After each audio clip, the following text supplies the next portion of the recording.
Elle a souri quand sa fille a soutenu sa liaison. J'ai calmement demandé le divorce et je suis parti.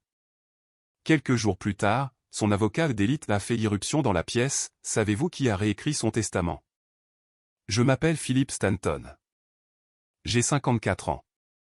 J'ai passé 26 ans comme fonctionnaire, gravissant les échelons de coordinateur de projet junior à directeur de l'agence de développement municipal de Millbrook, le bureau responsable de tous les grands contrats d'infrastructure de notre comté, routes, réseau d'eau. Subventions pour le logement abordable. J'étais l'homme qui faisait avancer les choses discrètement, sans conférence de presse ni séance photo pour couper des rubans. Cela me convenait parfaitement. Je n'ai jamais eu besoin d'applaudissements. Ce que je pensais avoir, c'était une femme qui comprenait ce genre d'homme. Son nom était Linda. Nous nous sommes rencontrés quand j'avais 27 ans, mariée à 29. Elle était vive, drôle, le genre de femme qui pouvait entrer dans n'importe quelle pièce et se l'approprier en moins de 5 minutes. J'admirais cela chez elle. Je l'admire encore. De la manière détachée dont on admire une tempête à laquelle on a survécu. Nous avons eu une fille, Kayla, 22 ans, qui commençait tout juste à trouver sa place dans le monde. Du moins, c'est ce que je pensais. Et puis il y avait Barry Holt. Barry était mon ami depuis le début de notre trentaine. Nous nous étions rencontrés lors d'une conférence sur l'urbanisme, liée par un mauvais café d'hôtel et des conférenciers encore pires. Au fil des ans, il est devenu un pilier de nos vies, barbecue, vacances, fête de diplôme de ma fille. C'est l'homme que j'ai appelé à la mort de mon père, quand je ne savais pas comment le dire à voix haute. Il était aussi, c'est-il avéré, l'homme avec qui ma femme couchait depuis au moins 14 mois. Je n'ai confronté personne le soir où je l'ai découvert. Je ne suis pas fait comme ça. La soirée dont je veux vous parler était un dîner un samedi de fin octobre. Une de ces lentes soirées d'automne qui s'étirent, où l'air sent la fumée de bois et où tout semble devoir aller bien. Linda l'avait organisée elle-même. Des bougies sur la table. Sa belle vaisselle sortie. Une bouteille de cabernet déjà ouverte. Barry était là. Kayla était là. Deux amies de Linda dont je ne prendrai pas la peine de mentionner les noms car elles n'ont pas d'importance. Je me suis assis en bout de ma propre table et j'ai regardé la soirée se dérouler comme une pièce de théâtre dont on ne m'avait pas donné le scénario. La conversation était facile. Trop facile.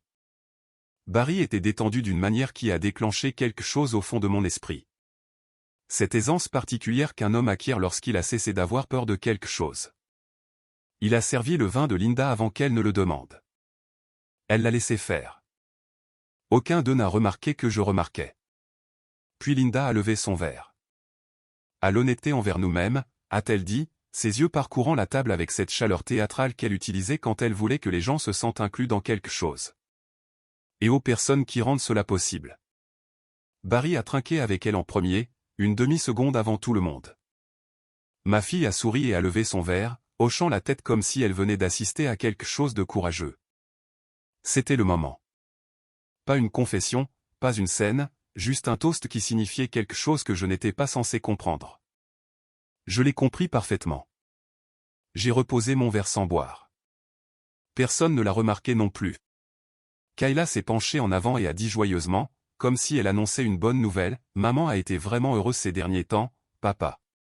Je pense que ça vaut la peine de célébrer. » J'ai regardé ma fille de l'autre côté de la table, la fille à qui j'avais appris à faire du vélo dans l'allée de notre première maison, qui s'endormait dans le camion en rentrant de ses matchs de football. Et j'ai vu quelque chose sur son visage que je n'attendais pas. Pas de la culpabilité, pas de l'inconfort. De la satisfaction. Elle savait. Elle avait su. Et elle avait décidé de quel côté de la table elle s'asseyait. J'ai pris mon verre d'eau, j'ai bu une lente gorgée et j'ai dit doucement, sans chaleur particulière, le bonheur est une bonne chose tant qu'il est construit sur quelque chose de solide. Le sourire de Linda n'a pas faibli. Celui de Barry, si, légèrement, juste un instant. Je me suis excusé après le plat principal. J'ai dit que j'avais un appel tôt avec le bureau de l'évaluateur du comté. J'ai serré la main de Barry. Ferme, sans hâte. La façon dont on serre la main d'un homme dont on a déjà décidé comment s'occuper. Il a croisé mon regard pendant une seconde exacte avant de détourner les yeux. J'ai conduit jusqu'au box de stockage que je louais près de la route 9, celui que Linda pensait rempli de vieux meubles et d'équipements de la succession de mon père. Je suis resté assis dans la voiture un moment, moteur éteint. Puis j'ai ouvert la porte en métal, j'ai tiré la chaîne de la lumière du plafond et j'ai regardé le classeur en métal dans le coin. 22 mois de documentation, organisée par date, avec des références croisées par compte. Howard Bellick m'avait aidé à la structurer. Il était mon avocat depuis 19 ans, l'exécuteur du trust de mon grand-père, et l'arme la plus silencieuse que je possédais. Je l'ai appelé le lendemain matin à 7h45. C'est le moment, ai-je dit. J'aurai les papiers prêts pour midi, a-t-il répondu. Pas de questions, pas de drame, juste deux hommes qui avaient planifié exactement cela. J'ai déposé la demande de divorce à 8h06 le mardi suivant. Linda n'a remarqué mon absence qu'après le déjeuner. On m'a déjà demandé ce que l'on ressent en quittant un mariage que l'on a passé 25 ans à construire. Les gens s'attendent à quelque chose de dramatique. Des larmes, des mains qui tremblent, un moment où le poids de tout cela vous tombe sur la poitrine comme une pierre. Mais le matin où j'ai demandé le divorce, j'ai ressenti quelque chose de plus proche de la clarté. Le genre de quiétude qui vient après qu'une longue décision a enfin été prise. Pas la paix exactement, juste l'absence de faux-semblants. J'étais sorti de la maison avant 6 heures. La suite d'invités chez mon collègue, Denis Farao, m'attendait depuis 2 semaines. J'avais tout arrangé discrètement, comme j'arrangeais la plupart des choses. Un sac, mon ordinateur portable, le dossier de documents que je constituais depuis février. Linda dormait encore quand j'ai quitté l'allée. Je n'ai pas regardé en arrière. Le bureau de Howard Bellick était au 4e étage d'un immeuble du centre-ville qui sentait la vieille moquette et l'argent sérieux. Howard lui-même était le même que depuis les 19 ans que je le connaissais. Compact, sans hâte, avec le genre de visage qui ne laissait rien paraître. Il avait la demande de divorce et les pièces justificatives disposées sur son bureau en 2 piles bien nettes avant même que je m'assoie. Tout est en ordre, dit-il en faisant glisser la première pile vers moi. La requête invoque des motifs standards. La documentation sur les actifs est séparée et sous-scellée jusqu'à ce que nous en ayons besoin. J'ai signé là où il m'a indiqué, lentement et délibérément. Cette signature au total. Chacune donnait l'impression de fermer une porte devant laquelle j'étais resté longtemps. Elle aura un avocat qui vous contactera dans la semaine, ajouta Howard en rebouchant son stylo. Quand ils le feront, ne dites rien. Envoyez-les-moi. C'est le plan, ai-je répondu. J'étais de retour dans ma voiture à 8h15. L'horodatage du dépôt indiquait 8h06 du matin. Le premier texto de Linda est arrivé à 14h47. Où es-tu? Tu es encore parti quelque part sans me le dire? Pas de salutation, pas d'inquiétude, juste l'irritation par défaut d'une femme qui s'attendait à ce que je sois disponible et n'était pas habituée à l'alternative. Je l'ai lu, j'ai posé le téléphone face contre le siège et j'ai continué à conduire. Son deuxième texto, 20 minutes plus tard, Philippe, je suis sérieuse. Appelle-moi. Ma réponse fut le numéro de suivi de l'enveloppe que le coursier de Howard avait déjà livré à son avocat attitré, un homme nommé Keswick, dont le cabinet faisait beaucoup de publicité sur la radio locale. Linda l'aurait choisi de la même manière qu'elle choisissait la plupart des choses, en fonction de celui qui semblait le plus confiant. Elle a appelé 4 fois entre 15 et 16 heures. J'ai regardé chaque appel arriver et passer. La 5e fois, elle a laissé un message vocal. Je l'ai écouté une fois. Sa voix était contrôlée, mais les fissures commençaient à apparaître. Pas de chagrin, pas de choc, juste la frustration particulière de quelqu'un qui s'attendait à être aux commandes.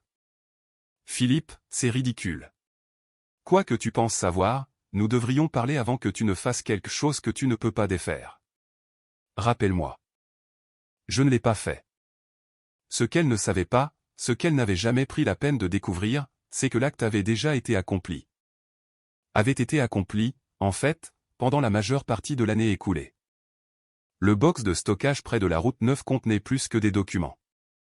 Il contenait la trace écrite de chaque actif que j'avais discrètement déplacé, restructuré et placé sous la supervision exécutive de Howard bien avant que Linda ne commence à passer ses mardis soirs avec Barry Holt. Le trust familial Stanton avait été créé 11 ans plus tôt, juste après le décès de mon grand-père qui m'avait laissé sa part d'un partenariat de développement immobilier dans 3 comtés. Linda avait assisté à une seule réunion à ce sujet. Elle avait tenu 40 minutes avant de consulter son téléphone et de demander quand nous aurions fini. Je l'avais remerciée d'être venue et ne l'avais jamais réinvitée. Elle semblait soulagée. Au fil des ans, ce trust avait grandi de manière sur lesquelles elle ne posait jamais de questions. Je le mentionnais parfois au dîner, en passant, et elle faisait un geste de la main en disant quelque chose comme « Toi et ta paperasse, Philippe. Je te fais confiance. » Ce qui était une forme d'ironie particulière, compte tenu de ce que je découvrais à son sujet. Barry Holt, il s'est avéré, n'était pas un homme aisé. L'enquêteur financier de Howard avait passé 6 semaines à tirer les fils. La concession de Barry avait une ligne de crédit sur laquelle il était perpétuellement en retard. Ses comptes personnels montraient des dépôts réguliers qui ne correspondaient pas à ses revenus professionnels. Des dépôts qui correspondaient presque au dollar près à une série de virements que Linda avait effectués depuis notre compte courant joint sur une période de 14 mois. 62 000 € au total, classés dans ses registres comme dépenses ménagères et dons de charité. J'avais sauvegardé ce tableur à 3 endroits différents. Ce soir-là, je me suis assis au petit bureau de la chambre d'amis de Denny et j'ai ouvert le dossier une fois de plus. Non pas parce que j'avais besoin de le relire, mais parce qu'il y a quelque chose de rassurant à regarder la vérité écrite en colonne propre. Les chiffres ne jouent pas la comédie. Ils ne sourient pas à table ni ne lèvent leur verre à leur propre trahison. J'ai pensé à Kayla, à l'expression de son visage quand elle avait dit que sa mère méritait d'être heureuse. Il fut un temps où cette phrase de ma fille aurait signifié quelque chose de chaleureux. Maintenant, elle raisonnait différemment. Non pas parce qu'elle avait tort sur le bonheur, mais à cause de tout ce que ce regard me disait, elle savait déjà et avait choisi de me le cacher. J'ai fermé le dossier et j'ai appelé Howard une dernière fois. Une dernière chose, ai-je dit. Le testament. Parlons de la révision. Un bref silence, puis, je me demandais quand vous en parleriez. J'en parle maintenant, ai-je dit. Venez jeudi matin, a répondu Howard. J'aurai une ébauche prête. J'ai dit bonne nuit et j'ai éteint la lumière. Dehors, le vent d'octobre soufflait dans les arbres de la rue de Denny. Quelque part en ville, Linda réalisait que l'homme qu'elle avait compté comme prévisible avait été tout sauf cela. La lettre de l'avocat de Linda est arrivée un mercredi, non pas à moi directement, mais au bureau de Howard, comme je l'avais demandé. Howard m'a appelé à 10h15 ce matin-là, sa voix portant cette platitude particulière qu'il réservait aux choses qu'il trouvait professionnellement insultantes. Ceci est une lettre de mise en demeure, a-t-il dit. Keswick et associés. Ouverture agressive standard, possession exclusive de la résidence principale, pension alimentaire complète, partage des actifs de retraite et la moitié de la valeur de la propriété du box de stockage de la route 9. J'étais debout à la fenêtre de mon bureau emprunté chez Denny, regardant une équipe d'entretien de la ville refaire le revêtement du parking en contrebas. La propriété du box de stockage, ai-je répété. Elle croit apparemment qu'il contient des meubles et des équipements d'une valeur d'environ 40 000 €. Je n'ai rien dit pendant un moment. Dehors, un ouvrier en gilet orange guidait un rouleau compresseur sur de l'asphalte frais avec des passes lentes et prudentes. Howard, ai-je finalement dit, envoyez-lui votre réponse. La version d'une page, déjà rédigée, a-t-il répondu. Je la ferai livrer par coursier cet après-midi. Ce que le bureau de Keswick a reçu 4 heures plus tard était une seule feuille de papier crème épais. Pas de papier à en-tête de cabinet, juste le nom de Howard, son numéro de barreau et un sceau en filigrane en bas.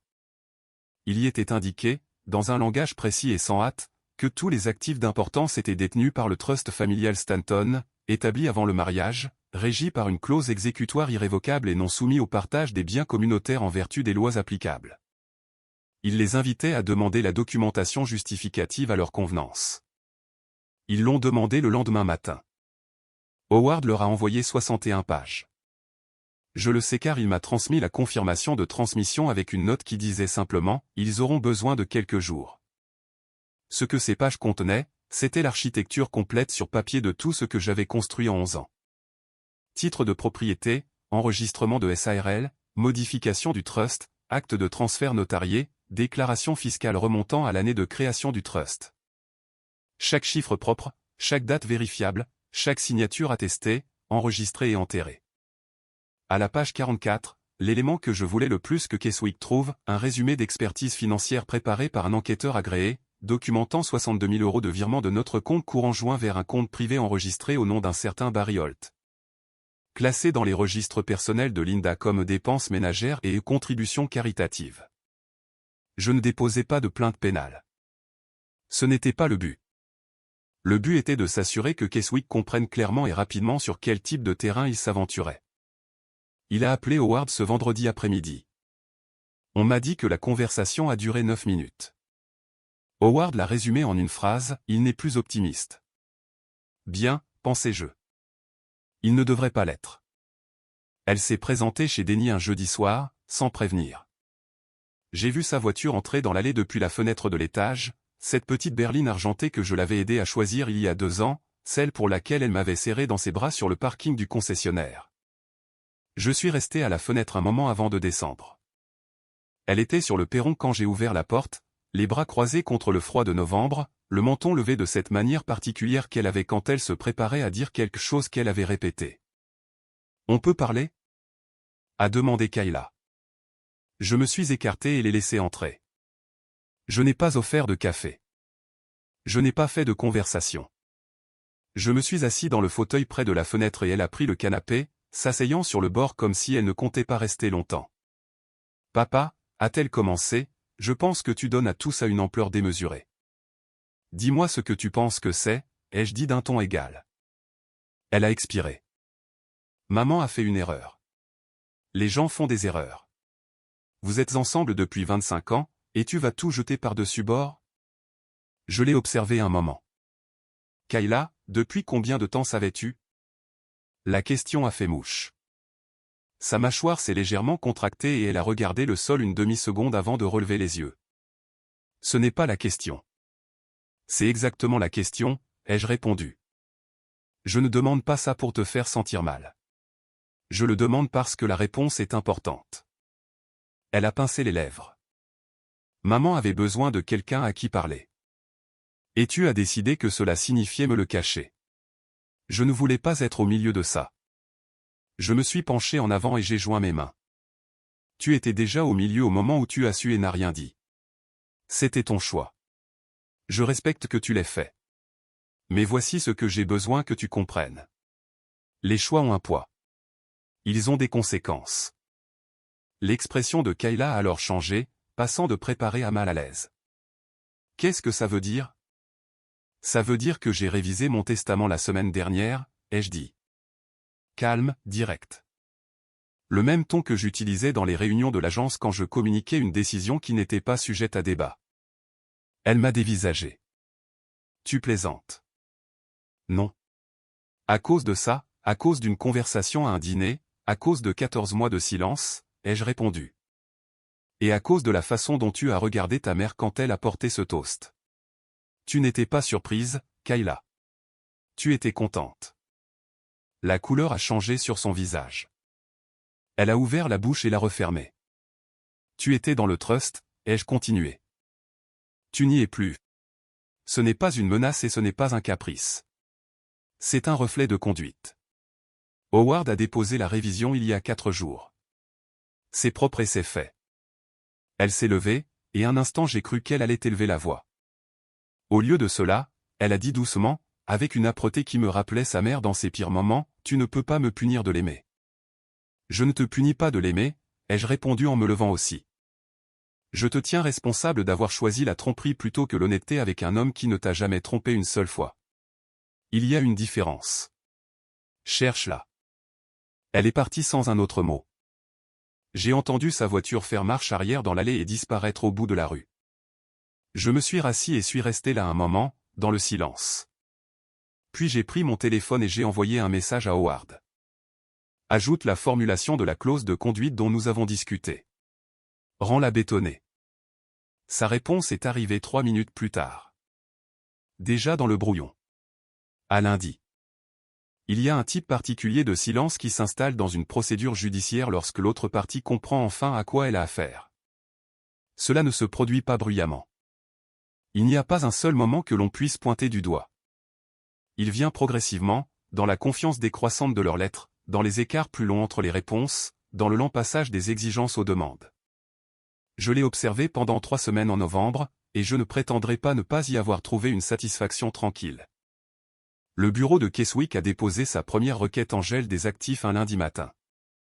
Howard m'a appelé avant 9 h avec la nouvelle, et je pouvais entendre un léger amusement sous son ton professionnel. Il cible la propriété du box de stockage de la route 9 et les 2 unités commerciales du centre-ville, a-t-il dit. Requête de gel standard en attente d'un examen du partage équitable? Ai-je suggéré. Et les 2 ont été rejetés avant la fin de la journée. La propriété du box de stockage est titrée sous Stanton Holdings LLC, qui est une filiale du trust familial. Les unités commerciales sont détenues par un instrument distinct établi en 2016. Aucune ne se qualifie comme bien matrimonial en vertu des lois applicables. Il fit une pause. Le greffier a tamponné le rejet en rouge. J'ai encadré une copie pour le bureau. Je me suis permis un petit rire, le premier authentique depuis des semaines. Keswick a réessayé 4 jours plus tard, cette fois en ciblant mon portefeuille de retraite et ce qu'il a décrit comme des flux de revenus passifs partagés. La réponse de Howard fut un seul paragraphe citant la clause de gouvernance du trust et 3 précédents jurisprudentiels pertinents. La demande de gel a été rejetée dans les 48 heures. Lors de la 3e tentative, ils s'en sont pris à la propriété du lac dans le comté de Whitmore, un terrain de 1,6 hectares avec un chalet que Linda avait revendiqué comme notre refuge familial dans sa déclaration sous serment. Elle y avait reçu son club de lecture 2 fois. Elle avait des photos d'elle sur le quai qu'elle avait posté publiquement. Elle avait apparemment décidé que la visibilité constituait la propriété. L'acte de propriété disait le contraire. Le lot BE12 du lac Whitmore avait été transféré au trust familial Stanton 7 ans plus tôt, lors d'une restructuration de routine que Howard et moi avions menée après le règlement de la succession de mon oncle. Il n'avait jamais été un bien matrimonial. Il n'avait jamais été autre chose que ce qu'il était. Lorsque l'assistante juridique de Keswick a appelé le bureau de Howard pour demander des éclaircissements, Howard leur a lu le numéro de l'acte, la date du transfert et la référence de l'instrument du trust. Puis il a dit poliment, sans aucune trace de condescendance, votre cliente est libre de continuer à déposer des requêtes. Nous avons des réponses préparées pour chaque scénario. Ils n'ont pas déposé d'autres requêtes cette semaine-là. Ce que j'ai fait ce vendredi-là, c'est de conduire jusqu'à la propriété de Whitmore, seul. J'ai déverrouillé le chalet, j'ai traversé les 3 pièces, j'ai regardé le quai par la fenêtre arrière. Le club de lecture de Linda avait laissé une tasse à café dans le placard. Je l'ai posée sur le comptoir et je l'ai laissée là. Puis je suis retourné en ville et j'ai appelé Howard. La clause de conduite dans le testament, ai-je dit. Je veux qu'une disposition secondaire soit ajoutée. Tout ce qui est lié à des déclarations publiques qui pourraient nuire à la réputation du trust. Howard est resté silencieux un moment. Vous pensez à ce qui se passera si elle parle à la presse. Je pense à ce qui se passera avant qu'elle ne pense à y penser, ai-je répondu. J'aurai une formulation rédigée d'ici mercredi, a-t-il dit. Ce sera propre. Je comptais là-dessus. Ce que je n'avais pas encore dit à Howard, parce que j'étais encore en train de rassembler tous les éléments, c'est ce que Denny avait discrètement découvert grâce à un contact mutuel au bureau des licences commerciales de la ville. La concession de Barry Holt avait demandé une prolongation de paiement sur son bail commercial 3 mois de suite.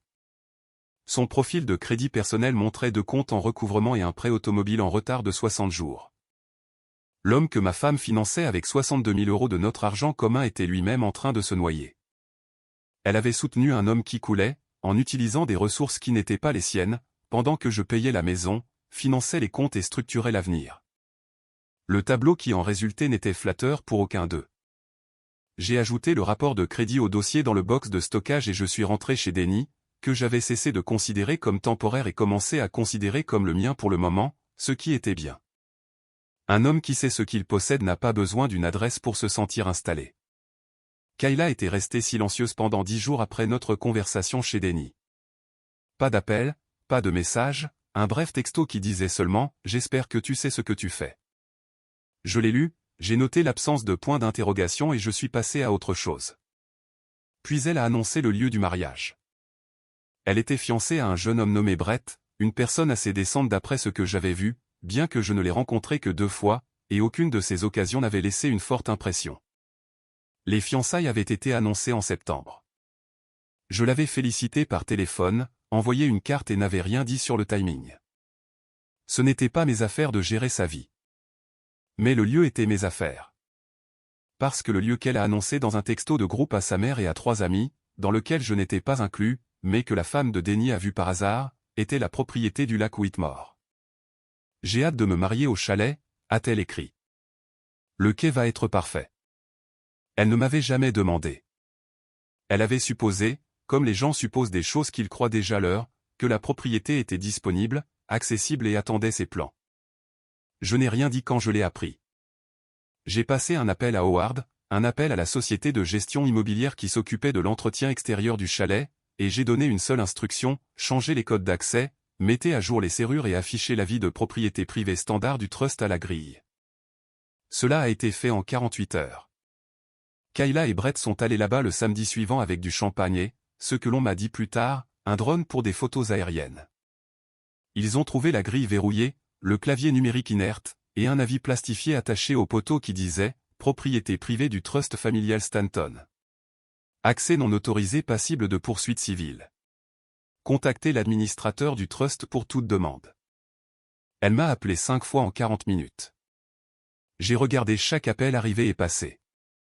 À la 6e tentative, elle a laissé un message vocal. Sa voix était tendue, s'efforçant de paraître contrôlée. « Papa, le code ne fonctionne pas, et il y a un panneau sur la grille. Brett pense que c'est une erreur. Rappelle-moi. » Brett avait tort. Ce n'était pas une erreur. Je ne l'ai pas rappelé. Le bureau de Howard lui a envoyé un bref courriel formel le lendemain matin, faisant référence à la clause de gouvernance des biens du trust et notant que l'accès aux propriétés détenues par le trust nécessitait une autorisation écrite de l'exécutif, qui était Howard lui-même. Et ne pouvait être présumé par aucun membre de la famille dont le statut auprès du trust était actuellement en cours d'examen de conduite. Cette dernière expression, examen de conduite, était une suggestion de Howard. Je l'avais approuvée immédiatement. Elle était exacte, précise, et elle la ferait réfléchir. Les gens dont la conduite n'a jamais été formellement examinée auparavant ont tendance à en prendre note lorsqu'elle est nommée à voix haute. Elle n'a pas rappelé après le courriel. Ce qu'elle a fait à la place, c'est se présenter chez Denny le mardi soir suivant, Brett attendant dans la voiture dans l'allée. Elle se tenait dans le salon, son manteau encore boutonné et les bras croisés, et a dit sans préambule, « C'est à cause du testament, n'est-ce pas? Tu me punis. » « J'applique la gouvernance du trust, ai-je répondu, debout près de la fenêtre. La propriété n'est pas disponible pour les personnes dont le statut de conduite est en cours d'examen. Cela s'applique indépendamment des liens familiaux. Je suis ta fille. Tu le es, ai-je convenu. Ce n'est pas en question. Alors pourquoi ai-je l'impression que tu me coupes de ma propre famille? Je l'ai regardé fixement. Parce que tu t'es rangé du côté de ta mère quand tu as décidé que sa liaison méritait d'être protégée. C'était ta décision. Ceci est la mienne. Brett a klaxonné une fois depuis l'allée. Légèrement, incertainement. Le klaxon d'un homme qui ne savait pas ce qui se passait à l'intérieur et n'était pas sûr de vouloir le savoir. Kayla a jeté un coup d'œil vers la fenêtre, puis est revenue vers moi. Qu'est-ce qu'il faudrait? A-t-elle dit, sa voix plus basse maintenant, une partie de son assurance préparée ayant disparu. Pour que tu reconsidères. Du temps, ai-je répondu. Et de l'honnêteté. Pas avec moi, avec toi-même. Je me suis approché de la porte et je l'ai tenue ouverte. Conduis prudemment, Kayla. Elle est sortie sans un autre mot. J'ai regardé la voiture reculer dans l'allée et disparaître au coin de la rue. Puis je me suis assis, j'ai ouvert mon ordinateur portable et j'ai rédigé la formulation d'une clause de révision des bénéficiaires mise à jour, une qui liait la réintégration à une reconnaissance écrite de la conduite, examinée annuellement par Howard. Cela m'a pris 20 minutes. Je l'ai envoyé à Howard à 22h15 ce soir-là. Il a répondu à 22h40. Élégant. Je l'incorporerai d'ici jeudi. Linda avait un talent pour l'image. Elle comprenait instinctivement comment les choses apparaissaient de loin. Ce qui passait pour posé, ce qui passait pour injuste, ce qui passait pour digne de sympathie. Elle avait utilisé ce talent dans des comités sociaux, des conseils de quartier, lors de ventes aux enchères caritatives où elle se tenait à des podiums dans des robes bien choisies et donnait aux gens l'impression de faire partie de quelque chose. J'avais admiré cela autrefois. Maintenant, je la regardais l'appliquer à sa stratégie de divorce, et je reconnaissais un manuel de jeu, même si elle ne savait pas que je le savais. Elle a trouvé un nouvel avocat en décembre, pas Keswick. Keswick lui avait apparemment dit, avec une délicatesse professionnelle, que l'affaire était devenue structurellement difficile. Son remplaçant était un homme nommé Galton, d'un cabinet avec un bureau en verre et en acier au centre-ville qui se présentait comme un leader dans les litiges familiaux à hauts actifs. Il portait des pochettes de costume et parlait avec la cadence mesurée de quelqu'un qui avait déjà gagné dans les tribunaux et s'attendait à gagner dans celui-ci. Son premier geste fut une requête visant à contraindre à la divulgation complète des actifs, arguant que la documentation fournie par Howard était insuffisante et que des avoirs cachés supplémentaires pourraient exister en dehors de la structure du trust. La requête utilisait des expressions comme opacité délibérée et dissimulation systématique. C'était bien écrit. C'était aussi faux. La réponse de Howard est arrivée au bureau de Galton un mardi matin. Une soumission reliée de 94 pages qui incluait chaque instrument d'actif, chaque enregistrement de SARL, chaque déclaration fiscale, chaque transfert notarié remontant à l'année de création du trust. Elle incluait également, en annexe, une déclaration certifiée d'un expert comptable indépendant affirmant qu'aucun fonds matrimonial n'avait été utilisé pour établir, entretenir ou améliorer un quelconque actif du trust pendant le mariage. Galton a appelé Howard cet après-midi-là. On m'a dit qu'il a posé 3 questions, a reçu 3 réponses précises et a mis fin à l'appel en moins de 6 minutes. Mais c'est le jeudi suivant que les choses ont basculé d'une manière à laquelle même Galton ne s'était pas préparé. Son assistante juridique avait fait des recoupements entre les documents du trust et les registres publics de propriété, cherchant tout ce qui pourrait créer une ouverture. Elle a trouvé un nom qu'elle ne reconnaissait pas, attaché à plusieurs des instruments clés. Pas un nom de cabinet, un nom de personne. Howard Bellick. Elle a fait une recherche. Pas de site web, pas de présence sur les réseaux sociaux, pas de profil LinkedIn, pas d'inscription dans un annuaire de cabinet. Juste un numéro de barreau et un sceau en filigrane qui apparaissait sur chaque document important de l'affaire. Elle l'a montré à Galton. Il l'a montré à Linda. Qui est Howard Bellick ? A demandé Linda lors d'une réunion dont Howard m'a plus tard donné un compte rendu complet, trouvant l'épisode discrètement amusant. Galton avait haussé les épaules. C'est l'avocat de votre mari. Apparemment, il l'est depuis près de 2 décennies. Je n'ai jamais entendu ce nom de ma vie. Cela, répondit Galton, semble être précisément le but. Ce que Linda ne savait pas, n'avait jamais demandé, n'avait jamais pris la peine de savoir, c'est que Howard avait été l'exécuteur du trust familial Stanton depuis sa création, l'architecte silencieux de chaque structure financière que j'avais construite en 11 ans. Et l'homme qui avait rédigé la clause de conduite que j'avais révisée 3 semaines avant qu'elle ne reçoive la demande de divorce. Howard ne faisait pas de publicité. Il ne faisait pas de réseautage dans les galas. Il n'en avait pas besoin. Ses clients le trouvaient par des recommandations discrètes et le gardaient grâce aux résultats. Je l'avais hérité, en un sens, de l'avocat de la succession de mon grand-père. Et le garder avait été l'une des décisions les plus constamment correctes de ma vie d'adulte. Au moment où Linda a compris que chaque document important de son affaire de divorce portait la signature d'un homme dont elle n'avait jamais entendu parler, un homme qui gérait mes affaires tranquillement et complètement depuis 19 ans pendant qu'elle mangeait ma nourriture, dépensait mon argent et disait à ses amis que j'étais ennuyeux, on me dit que son visage a fait quelque chose de spécifique. Pas de la colère, pas du chagrin, juste un long moment suspendu de compréhension arrivant avec environ 2 décennies de retard. Galton lui a dit prudemment que la structure du trust était parmi les plus complètement documentées qu'il ait rencontrées. Il a recommandé une discussion en vue d'un règlement. Linda a dit qu'elle voulait se battre. Galton a dit qu'elle le pouvait, mais qu'elle devait comprendre contre quoi elle se battait. Le même après-midi, Linda avait appelé Kayla et lui avait demandé d'être présente au bureau pour un soutien moral pendant ce qu'elle décrivait comme une session de stratégie. Kayla est arrivée à 16h dans un manteau qu'elle n'avait pas complètement déboutonné, la façon dont les gens s'habillent quand ils s'attendent à partir rapidement. Linda était assise derrière la table de conférence de Galton avec un bloc-notes jaune et une tasse de café froid, ayant l'air, pour la première fois depuis le début de tout cela, d'une femme qui commençait à comprendre à quoi elle avait affaire.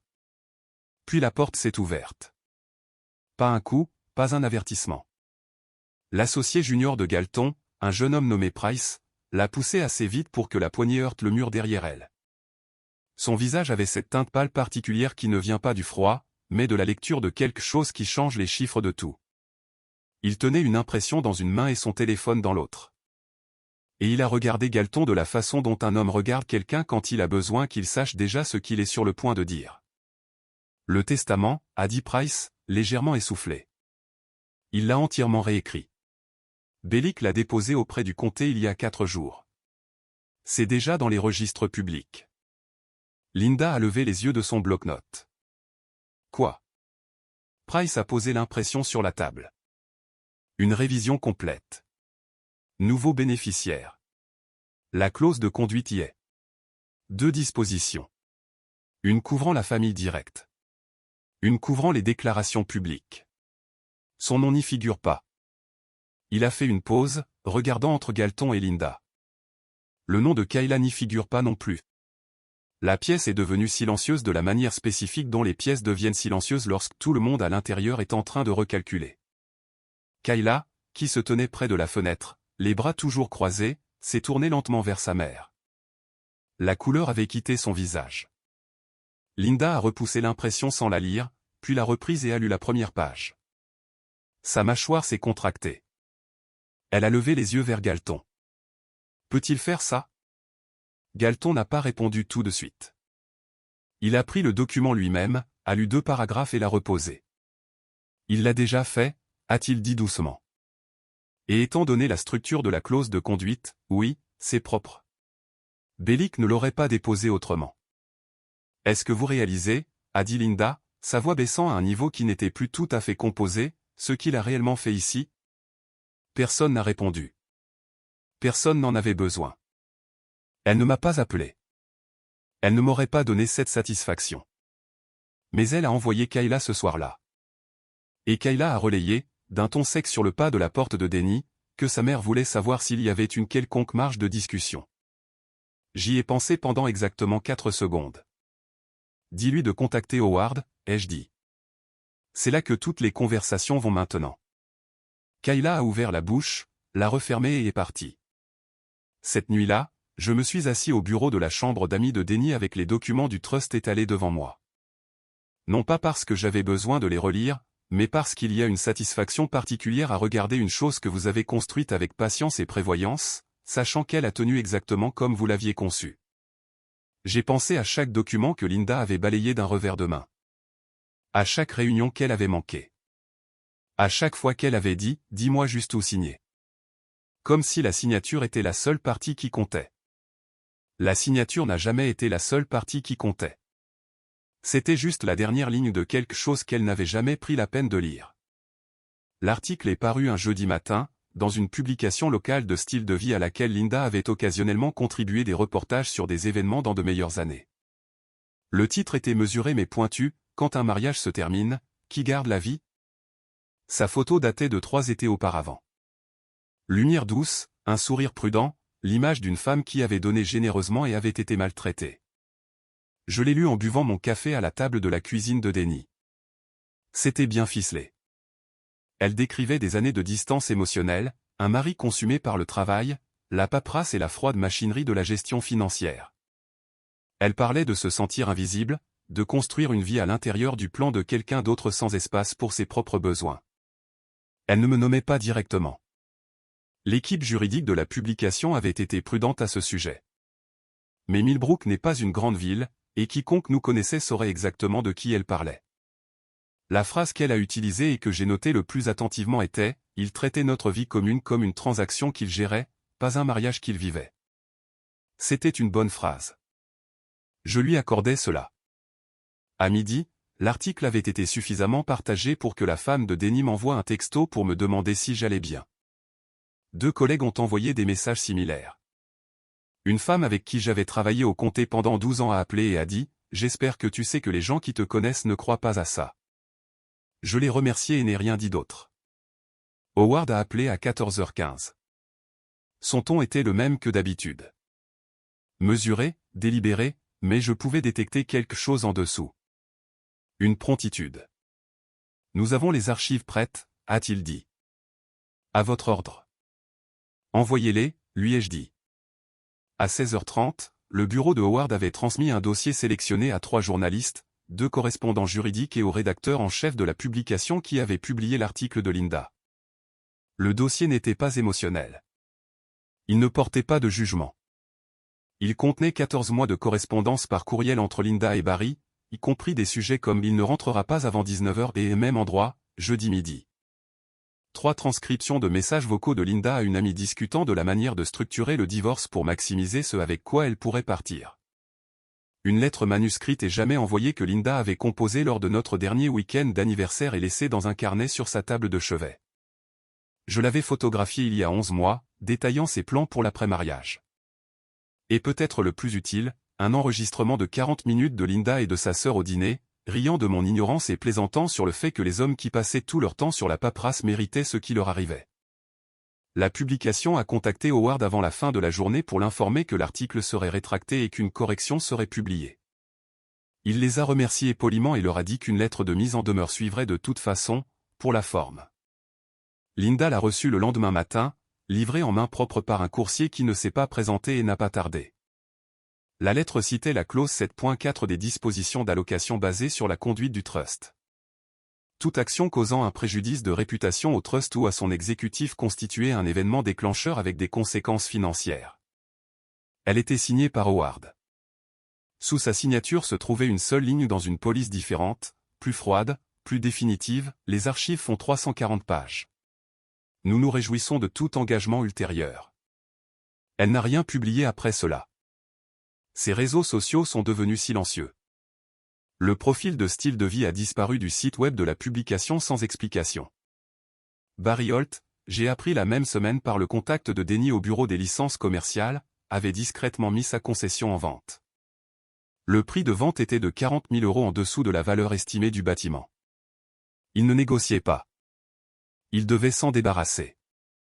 J'ai pensé à appeler quelqu'un pour partager la nouvelle. Puis j'ai décidé que cela ne valait pas un appel. C'était juste une conséquence naturelle d'un certain type de vie rattrapant la personne qui la vivait. Cela se produisait avec ou sans mon implication. J'avais simplement veillé à ce que la chronologie soit honnête. L'audience du tribunal des successions et de la famille était prévue pour un mardi de fin janvier. Pas un procès. Il n'y avait pas de témoins à appeler, pas de témoignage dramatique, pas de jury de pairs pesant les sympathies, juste un examen procédural des documents de partage mené par une juge qui avait vu suffisamment de divorces à aux actifs pour reconnaître une cause perdue lorsque la paperasse franchissait sa porte. Je suis arrivé au palais de justice à 8h40. Howard était déjà là, debout dans le couloir devant la salle d'audience 4 avec sa mallette et son immobilité habituelle, ressemblant à un homme qui n'avait rien à prouver et nulle part ailleurs où il préférerait être. Nous nous sommes serrés la main sans cérémonie et n'avons rien révisé. Il n'y avait plus rien à réviser. Chaque document avait été déposé. Chaque requête avait reçu une réponse.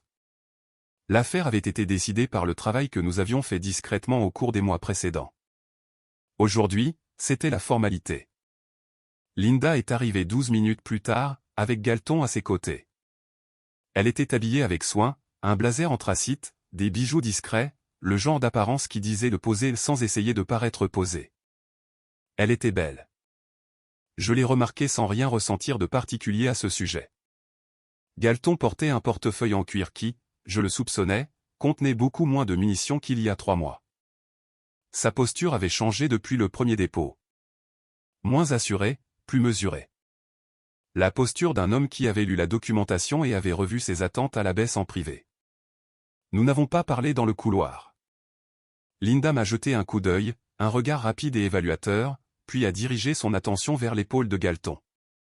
J'ai regardé Howard. Il s'était déjà tourné vers les portes de la salle d'audience. La juge était une femme nommée l'honorable Patricia Dean, la soixantaine, avec un visage qui communiquait l'efficacité sans dureté. Elle a examiné les soumissions sans théâtralité, lisant des passages clés à voix haute sur un ton qui n'était ni sympathique envers l'une ou l'autre partie, ni particulièrement intéressé par l'histoire humaine derrière les documents. Elle s'intéressait à la loi. Dans ce cas, la loi était sans ambiguïté. Le trust familial Stanton, a déclaré la juge Dean, sans lever les yeux du dossier, a été établi 11 ans avant ce dépôt, précède le mariage de 9 ans, et n'a jamais incorporé de fonds matrimoniaux comme documenté par un audit indépendant. Les actifs qui y sont détenus sont des biens propres par la loi et par l'acte constitutif. Elle a tourné une page. La demande de la requérante concernant la résidence principale est notée. La résidence est détenue par un sous-instrument du trust établi il y a 6 ans. La demande est rejetée. Une autre page. La pension alimentaire est évaluée au niveau de base légale, compte tenu de la capacité de gain démontrée de la requérante et de l'absence de contribution matrimoniale documentée aux actifs contestés. Le chiffre qu'elle a nommé était une fraction de ce que la lettre de demande initiale de Linda avait requis. Galton s'est penché vers Linda et a parlé doucement. Son menton s'est légèrement levé. Ce mouvement particulier que j'avais vu 1000 fois à des dîners et à des réceptions, celui qui signifiait qu'elle absorbait quelque chose qu'elle ne voulait pas accepter. Elle n'a pas parlé, ses lèvres se sont brièvement pressées, puis se sont détendues en une expression neutre et contrôlée. Elle s'est retournée et m'a regardé pleinement pour la première fois depuis le couloir. Il y avait quelque chose dans ses yeux que je n'y avais jamais vu auparavant. Pas en 25 ans de mariage, pas pendant les mois d'échanges juridiques. Ce n'était pas de la colère. Ce n'était pas du chagrin. C'était quelque chose de plus proche de la reconnaissance. Le regard particulier d'une personne qui a enfin compris les dimensions de ce à quoi elle avait affaire, trop tard pour y faire quoi que ce soit. Je n'ai pas détourné le regard. Je n'ai rien offert. Ni réconfort, ni hostilité, ni reconnaissance. J'ai juste soutenu son regard un moment. D'un air égal, comme on regarde quelque chose qui est terminé. La juge Dean a conclu l'audience en 37 minutes. Le partage des actifs a été maintenu tel que déposé. Le montant de la pension a été confirmé. Les dispositions de gouvernance du trust ont été maintenues sans contestation.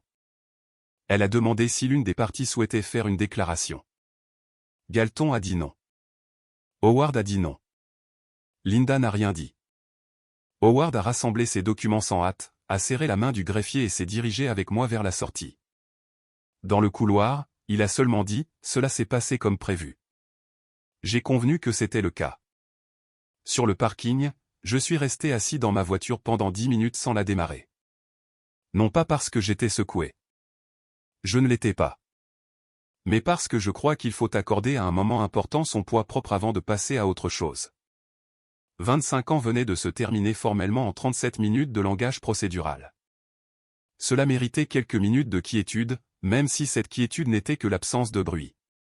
Puis j'ai démarré la voiture et je suis retourné au travail. 9 mois après l'audience, j'ai quitté la maison de Denny pour m'installer dans une propriété que je rénovais discrètement depuis le printemps, une maison de 2 chambres à l'est de la ville, assez proche des bureaux de l'agence pour être pratique. Assez loin de l'ancien quartier pour sentir une rupture nette. J'avais fait la plupart des travaux intérieurs moi-même le week-end. Nouveau sol, nouvelle quincaillerie de cuisine, une terrasse arrière que j'ai construite de toutes pièces en utilisant des matériaux que j'ai obtenus par l'intermédiaire d'un fournisseur du comté avec qui je travaillais depuis des années. Elle n'était pas grande. Elle n'avait pas besoin de l'être. La concession de Barry Holt s'est vendue en mars pour un prix considérablement inférieur à sa valeur estimée. Il a déménagé dans une ville à 2 États vers l'ouest. J'ai appris cela par Denny, qu'il a appris d'un contact mutuel au bureau des licences commerciales, et qu'il a rapporté sur le même ton qu'il utilisait pour les bulletins météo. Barry était parti. Le chapitre qu'il avait écrit dans ma vie était clos, et je n'avais pas besoin de le suivre davantage. Linda a emménagé dans un appartement en location dans un nouveau complexe au nord de la ville. Elle avait la pension alimentaire, le contenu de ses comptes personnels et sa voiture. Ce qu'elle n'avait pas, c'était la maison, la propriété du lac, les unités commerciales, les actifs du trust, ou toute l'architecture financière qu'elle avait supposée être à moitié sienne. Galton avait déposé un appel, invoquant une distribution inéquitable. Howard avait répondu avec un mémoire complémentaire qui était, selon ses propres termes, exhaustif. L'appel a été rejeté en 60 jours. J'ai entendu par des canaux que je n'ai pas spécifiquement recherché qu'elle et Barry avaient cessé de se voir peu de temps après la vente de sa concession. Je n'étais pas surpris. Une relation construite sur les fondations des ressources de quelqu'un d'autre a tendance à développer des problèmes structurels une fois que ces ressources sont retirées. Je l'ai noté et je suis passé à autre chose. Kayla et moi avons eu 3 conversations au cours de ces 9 mois. Ni chaleureuses, ni froides. Prudentes. La façon dont sont les conversations lorsque 2 personnes essaient de savoir s'il y a encore quelque chose entre elles qui vaille la peine d'être maintenue. Elle avait perdu son poste à l'organisation à but non lucratif en février, un développement lié, comme je l'avais anticipé, au dossier public de ses déclarations sur le trust et les dispositions de conduite. Elle ne m'en avait pas parlé directement. Je le savais par Howard, qui en avait été informé par le contact administratif de la fondation. Elle m'a appelé en juillet. C'était un dimanche soir. J'ai beaucoup réfléchi, a-t-elle dit sans préambule. Je lui ai dit que j'étais content de l'entendre. Elle a dit, je pense que j'ai fait des choix que je ferai différemment maintenant. Ça s'appelle grandir, ai-je répondu. Ce n'est pas une mauvaise chose. Elle est restée silencieuse un moment, puis a dit, Y a-t-il un moyen de revenir? J'ai pensé à la disposition de réintégration de Howard, à l'examen annuel, à la reconnaissance écrite, à l'évaluation de la conduite. Il y a un processus, lui ai-je dit. Howard t'expliquera.